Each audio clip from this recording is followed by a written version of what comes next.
How did I become a marketing professor? I would like to share this very small snapshot of my story. I would like to share with you the very boring statistics of our family. I came from a siblings of six, three girls, three boys. Three took up business and accountancy, three took up engineering. Three migrated to different land, and the three of us settled here in the Philippines. What's interesting is that the skew changed from 3 or 50%, we became 4 and 2 when I analyzed that 4 of us landed to be educators and only the 2 of my siblings were not. So where did I get this? I got this from the blood of my mom, who is a basic education teacher, if I'm not mistaken, grades 1 and 3, to be the teacher in the family. So, how did I become a marketing professor today? There was a promotion in the corporation that I worked before. I was telling myself, I cannot be promoted. You know, the ranks of a junior manager. And then suddenly there was an opening. I didn't realize that I was a candidate. And then I became the brand manager. And then I told myself, I cannot do this without further studying an MBA because I cannot cope up with any financial discussions. So what I did was I enrolled in Masquerade. And then one of my professors during that time in the subject project research and development, he said, "You're very good in explaining, Mr. Bobet." I said, "Huh? Thank you." And then he said, "Would you like to become one of the professors in the school that I'm teaching?" I said, "Huh? Why me?" Because you're very good in explaining. And then at the back of my mind, I was telling myself, ayoko yan, no? It's not my cup of tea. And then during break time, he approached me. Would you like to become a professor? I said, "Sir, what kind of CV shall I give you?" No, just be natural and attend the teaching demo. Okay. And then I attended the teaching demo here in Miriam College. Lo and behold, I'm already 15 years by June 1 of this year. I didn't realize that the person who was asking me to do a teaching demo was a department chair of entrepreneurship, who is now the dean of our College of Business, Entrepreneurship, Accountancy, and Leisure and Tourism. That's Dr. Lopez. I'm not sure if it's here now. If you're here, sir, hi, hello. So that's the very short story about me being a professor. So why is marketing very interesting to me? It's very interesting because it's the practice that I have um, for the corporate, which I would like to share with young bloods. And then some of my friends during our party, going to the bar, asked me, "Why are you staying in academia, Bobet? Why? I shared the secret. You know why? Because this is the environment wherein the energy is reciprocated by the students, appreciated, and celebrated by the institution. Kaya sobrang akong ganado. Sabi ko, my God, sobrang pala akong loyal sa work na ginagawa ko. Before, I lasted for 27 years. This time, I'm 15 years. So, lo and behold, I'm already 15 years by June. I would like to share with you some of the innovative things that I'm doing with my classes. Okay? Let's define first innovation. It involves deliberate application of information.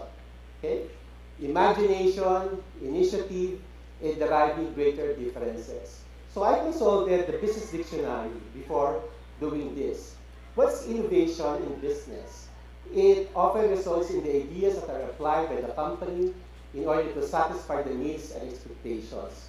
So what I did here is that to apply innovative teaching to make sure that the students will be learning a lot from every day or for every session.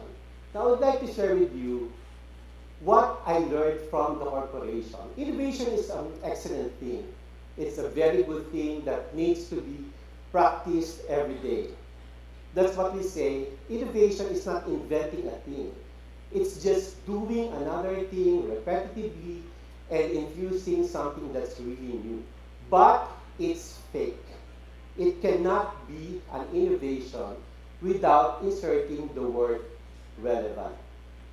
That's my take I would like to share with you. It needs to be relevant to the audience, to the situation, in everything that we're doing in order for that to be called innovation. So I immediately changed the title of my discussions, my talk. It's called Relative or Relevant Innovative Teaching Styles via Corporate Learning. What I would like to share with you are the 5 key principles I personally crafted for this TED Talk, which I believe summarizes the innovative teaching styles via corporate learning. What are the key principles that I will share with you? Number 1, if we all study brand management, we all say in corporate world and in our books, the heart of any innovation is always the brand or the consumer. Sabi nila, they always say, it's the art or the heart of all brand management. In this case, learner is always the center of innovative teaching. We always think about the learners or the students that will be listening or attending our classes. If that is the center of all our innovation, that would be a very good and relevant thing. It's for them, it's for you guys, it's for your future. It could be now, but it could be in the near future. Another subject which I've learned from college, which we're practicing in corporate, is market research. There are a lot of market research that has been using by a corporation like UAI, you have the brand test, retail audit, but it all focuses on one thing. It's the research. And in this case, the second learning principle is that you have to know your learners. Sometimes I make stories with my students. During break time, we also have that kwentuhan, my students here can say that. But at the back of my mind, I'm studying them very carefully because I want to know who are very competent and the things that I should handhold to make sure that the learning should be on the same space. Because the responsibility of professors are not only to grade, but to make sure that all learners are learning the same things or nagpapantay-pantay yung subjects nila. The third is crafted in creating a marketing plan. There's no such thing as copy-paste. In that case, there's no such thing as 2 semesters that are alike. Because every semester that I walk inside the door of a class, I always tell myself, I'll be facing different students with different cultures, with different competencies, with different knowledge. So no 2 semesters are the same. So what do I need to do? I have to be innovative and make sure that an appropriate example must be learned by a student on the semesters because no 2 semesters are alike. The fourth one is crafted from the strategic plan when I do the business discussions in San Francisco, even in the sales of Levi's in New York or in Malaysia or in Hong Kong. We always set the tonality. At the start of the semester, we have to make sure that the tonality should be set. If it's a pricing discussion, numbers. If it's advertising, creativity. If it's brand management, senior management tone. Set the tonality, the expectations of the students, and the outcomes of the subject. That should be on the fourth. And last but not least, on the fifth principle is on the principle of TQM. Measure, measure, measure. In this case, we measure all success. We celebrate success. We give them good grades or excellent grades. And take note of the lessons learned. Because The feeder system is that it comes from the measurement, which gives feedback to the students for the next semester, for the next subject, and for the next portion of his career.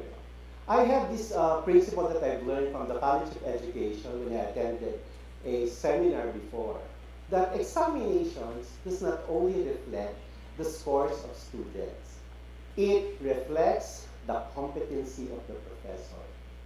That's why when I learned that, oh my goodness, I'm being rated here. During our casual discussions with my department chair and our friends, we always say, if a lot of students are bagsak in a certain class, the problem is always the teacher, not the professor, not the students. So in that case, I would like to measure the success. That's why we have this midterm and quarterly discussions. It needs to be celebrated as a tap in the back or a lessons learned, as in the opposite case. Now, let me share with you the definition of innovative and relevant teaching styles via these letters. Number one, letter I, innovate by providing industry-driven practice. This is the thing that I'm so passionate about. If the student is about marketing, expose in the marketing industry. Call agencies, call companies. That's why we have extended all our OJTs, because we want all our students to be industry-driven before they graduate. Number two, that's why we have these things. TED Talk is inspirational. It provides an inspiration to students to make sure that they will not only learn about the things in the class, but they will be inspired. That's why in some of our classes, in my classes, I invite speakers at the middle or at the end of the semesters, because I cannot handle all the information, especially if it's a subject matter expert. It needs to be taught by another person to make sure that the students are very much knowledgeable about it and inspired to do their things better than their best. Third, infuse interest. This one I use in the Department of Entrepreneurship. Okay? I do not believe that a certain project should be given to a student without their interest. If their love is merchandising, do merchandising. If their love is food, do an anthrop food. If their love is about singing or fun, do it. It needs to be infusing the interest and fun in all the learners. Let's talk about the double N. The double N is about the balance between the hard and the soft skills. It's about nurturing a student. I don't want to teach them only the hard skills, also the soft skills. The reason why they are grouped, because of the different competencies on different subject matters or groups or group works that they need to do. One thing that we would like to learn in the soft skills is that the leadership of the group rotates. It should not be one group at the end of the entire semester. Because in as much as you are teaching them hard skills, you're teaching them soft skills to become leaders and to be prepared in every day. I always tell this to my class. If you become a brand manager someday, you'll see that not all things you have your team. Some exercises are done individualized, some are groups, some are peer evaluation. So I truly believe that nurturing students should be a combination of hard and soft skills. Now for O, it's output-based. At the start of the semester, if the subject entails a marketing plan, it's always creation, articulation, and defense of marketing plan. The output is about the defense of marketing plan, point blank. It should be known to the student on how they're going to receive the dangling carrot for them to have a very excellent thing in doing the output base. If it's about brand management, talk about brand. If it's about advertising, go to an advertising agency. V is value driven. That's why in our advertising classes, we ask them to go to the field and interview a lot of agencies. Because, for example, in the class, it's being taught that an ASF, or agency service fee, is being paid to an agency by 15%. It's not always the case. If they go to a certain agency and experience of smelling and touching and feeling the life of an ad agency, they can verify if it's really 15, 12, or 10, depending on the relationship of the two companies. That's why it needs to be value-driven. It's not only output-based, but they should be reflecting on what's the value of these discussions for me. I always challenge them of aspirational experiences. Because in that case, if it's very much driven by what should be the end result for a certain student, they should be aspiring on what should be the aspirational for that particular subject. I always tell them, I always emphasize, where are you? Same time next year. Where are you? Same month next year. You might be already working outside the corporation, or you might be having your further studies, etc., etc. I want them to be aspirational of their future, because the responsibility of graduating professors like me in the fourth year or third year is to handhold them to the industry, so that these students will not be timid or will not be afraid on what lies beneath the graduation. Kasi like ko sinasabi sa kanila, it's very hard if you do not know what you want. So you have to make sure that you have to aspire on the things that you really want after graduation. It's a music to my ear. Every time I see my students sending me messages in the Facebook, "Sir, I am now the brand manager of this particular company. I am now working in a multinational organization." Yun po yung sinasabi ko kanina, the energy is reciprocated. It's celebrated, and it's reciprocated a lot of times to a certain professor. Letter T, time-bounded approach.